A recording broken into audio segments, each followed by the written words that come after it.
like an even warmer welcome. Thank you. So my name is Duran Brandon, Sustainability Strategist. I'm Mary Sand, Lead Designer of Energy Park.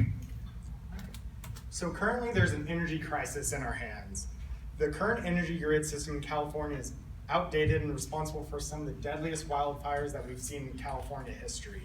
In partnership with SMUD and the city of Sacramento, we can work towards innovative solutions to meet the governor's goal of 100% clean energy sustainability for all of California.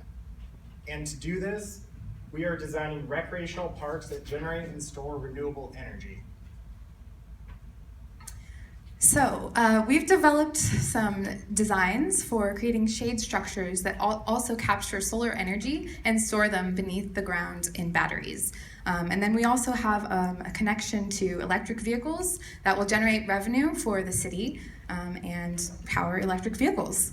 So these efforts are meeting the needs towards the California 100% clean energy bill, helping the city store renewable energy that is otherwise lost, and creating a scalable model for the future to reduce the stress on the current grid system. So one really important aspect to our project is art and community. Community really cultivates growth, and that's what we really need when working towards these problems.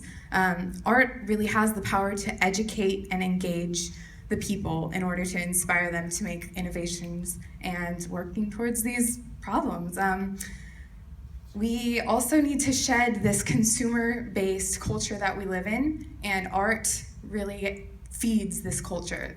We have a local culture that needs to be raised up and replace this consumer culture with a more authentic local one. Green space has the power to do this, and visible progress is what's going to lead our community to working towards a sustainable leadership. And so how are we going to do this? We can't do it alone. We need key partnerships. And the two partnerships that we're planning is local utilities such as SMUD and PG&E, as well as local city and state government. And so what are our key activities? What are we going to be doing? We're going to be doing energy installation, planning, and design for these parks. The channels that we've decided on is business to government, meaning that we're going to be focused on city government, specifically targeting these parks and recreational areas. And so there's two different revenue streams that we have. For us personally at Energy Park, we're going to fund this through grants and city funds. The grants we're going to be getting from SMUD, and the city funds are going to be from City of Sacramento, as well as any additional funding that we may be able to get. As far as the city, they also have a revenue generating stream through this. And that stream is through EV charging through the solar panels and batteries that we're going to be installing, as well as the cost savings of no longer being reliant and having to pay local utility prices, but being able to use their energy that they're producing. So this is just the pilot project for what we want to really allow to grow into something much bigger. So we want the proof of concept to be here in Sacramento, and eventually we want to grow it into at least 10 more parks. And then eventually we want to join the established network of C40, which is sustainable cities, and get Sacramento on the map as being a leader in sustainability. So what's the timeline for this? Right now, this is currently going to be our pilot project. So a timeline is completely dependent on working with city government to make sure that we're meeting the needs and timelines that they require. But we've already been in talks with the government's office and hopefully going to be having further discussions with Energy Park. And so the competitive analysis, what's going on? Right now, the whole industry is disconnected. We have solar companies that are producing solar cells. We have battery companies like Tesla that are creating these energy storage devices, but there's not really an integrated system to help local cities, local governments create this integration. That's where we come in. We help bridge the gap to that. And so as far as the financial projections, right now we have a $500,000 prototype park, and the return on investment is 25 years. We had a great time this weekend, and we have a wonderful team that we've worked with. So I'd like to invite them up here.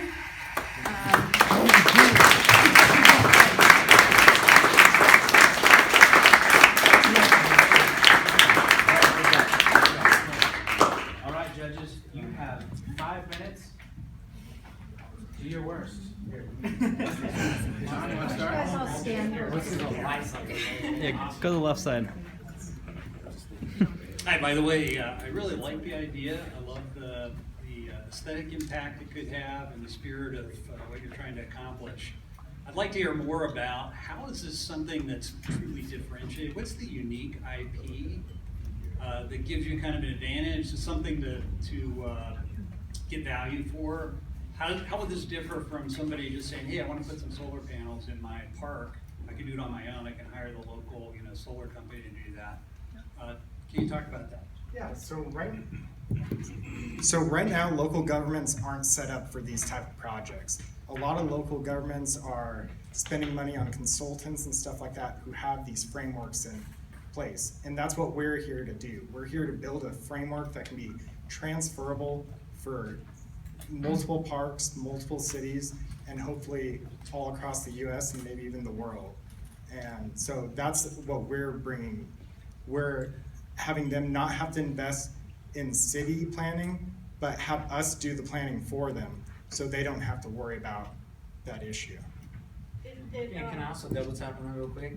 This, there was actually just a bill that was just pushed out last month or just a few weeks ago by the governor's office to find innovative solutions to energy storage problems. So this problem was just announced recently, so we're solving this as it just came out from the office. So. It also cultivates local and current art projects to be able to bring in the culture with the community. You guys mentioned a 25-year payback on the investment. How do you guys think about accelerating that? So that's just, that's the highest number possible. That number can actually come down drastically once we start looking at the future. So we've designed this park thinking of the future innovations in process, right? The city of Sacramento is currently working on ideas to create a more sustainable city living. But with that comes the introduction of AV, right? And so autonomous vehicles will then move towards electric vehicles and processing, or I'm sorry, moving of personnel. And so these vehicles can now be charged at our charging stations that are now located at the city center. So then the city can now start making revenue from Lyft and Uber in the near future, Domino's, UPS, Amazon. I'm sure Walmart's already working on autonomous vehicle delivery systems. So now this can be another form of where they can actually charge their vehicles. And we also talked about different revenue streams. We wanted to simplify it for this pitch with just solar, but we also want to harness the kinetic energy or the power being created from the play that's happening with these parks and the human power. And we already have beta tests through gyms, which you might be able to speak further on.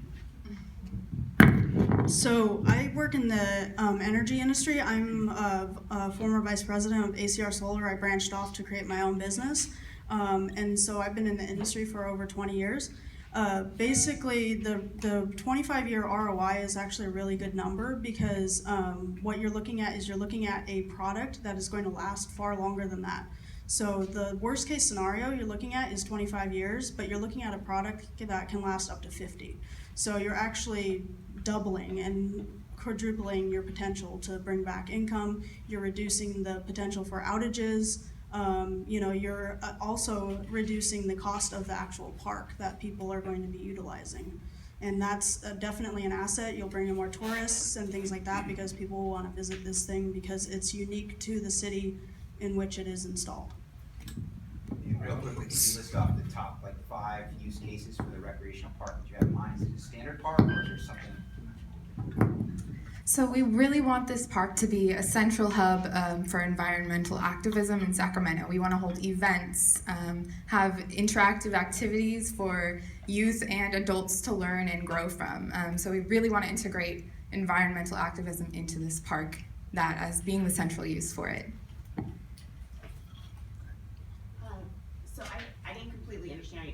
Are the governments your clients in terms of your revenue model, where they're earning revenue off of it, or are you guys monetizing the actual like charging stations, et cetera? And because your source of funding at least are the cities, how does this scale to the different parts that you refer to? So the energy goes back to the people. It's back to the city. They created it, they harnessed it, they store it, it's theirs. So they're the client. They're the client. And who's paying to build them? Are you guys owner operators, developers? No, we'll develop it and we'll